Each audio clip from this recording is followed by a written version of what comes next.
وصف الإسرائيليون جنوده بالجرذان، فأباد جنودهم وأحرقهم، وصنع من جثثهم طريقا ليمضي به إلى الأمام. هو من وقف مع القضية الفلسطينية بحزم ورفض التهاون في الحق الفلسطيني.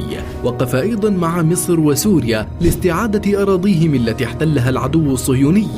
نعم يا سادة، إنه الرئيس الجزائري هواري بومدين. في عام 1973 كانت إسرائيل تحتل الضفة في قناة السويس المصرية، ومحتلة أيضا لمدينة القنيطرة في الجولان السورية. عندها أخذ الرئيس الجزائري هواري بومدين الهاتف واتصل بنظائره السوفيات، وطلب منهم صفقة طائرات عاجلة وصفقة أسلحة متطورة. ثم اتصل بومدين بالرئيس المصري أنور السادات وقال له: عليك أن تضع كل إمكانيات الجزائر تحت تصرفك وجنودنا أيضا، وكل ما تحتاجون إليه من العدة والعتاد يكفي فقط أن تطلبوا منا ما تريدون.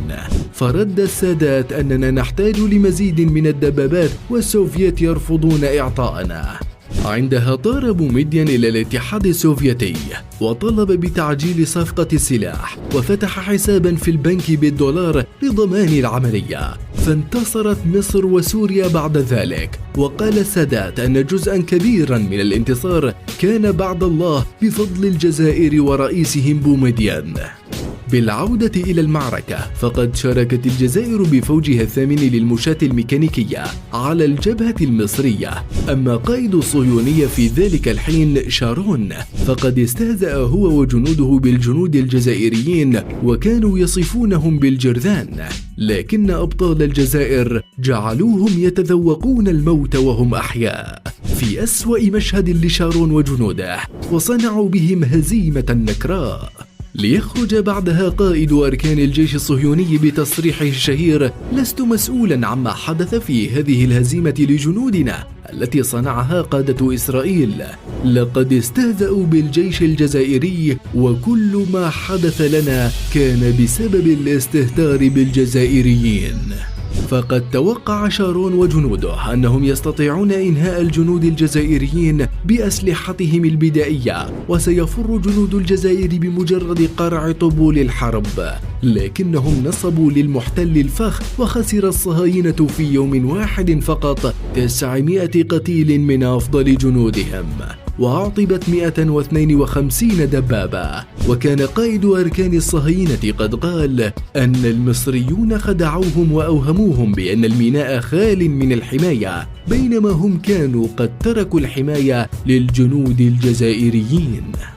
وبالنظر للجزائريين فكانوا لا يملكون إلا أسلحة بسيطة وغير قادرين على عرقلة جنودنا. وبدأت المعركة وما هي إلا دقائق حتى أمطر الجزائريون طائرات العدو بالصواريخ، فأسقطت طائرة وأصيبت 2، وقصفت مواقع العدو بالمدفعية الثقيلة ليصعق العدو من هول المعركة ويطلب النجدة. وفي الوقت ذاته فقد أعلن الرئيس الأمريكي حالة الطوارئ داخل القيادة الأمريكية، لأنها المرة الأولى التي تسقط فيها طائرة من طائراتهم العظيمة، وكانت C5 جالاكسي. عندها صرخ شارون في جنوده: عليكم أن تبيدوا هذه الفئران الجبانة وعلموهم كيف يتعاملون مع جنودنا. لا تتركوا بيتا واحدا في الجزائر إلا وهو متوشحا الزي الأسود. فاندفع جيش الصهاينة نحو الجنود الجزائريين، وهناك وجدوا أنفسهم محاصرين من جميع الجهات. وما هي إلا دقائق حتى تم تدمير اللواء المدرع للصهاينة بأكمله، وتم تحطيم جنود المظلات في وقت قصير. فقال الأمريكان والصهاينة عندها عن الجزائريين أنهم وحوش وسحرة، فنحن لا نحارب بشرا بل شياطين يضربوننا ويختفون، وقذائفنا لا تصل إليهم ورمياتهم تحرقنا. وأسرت القوات الجزائرية 80 جنديا صهيونيا برتب مختلفة، ورفضوا المساومة لأن الصهاينة لا يملكون أي أسير جزائري.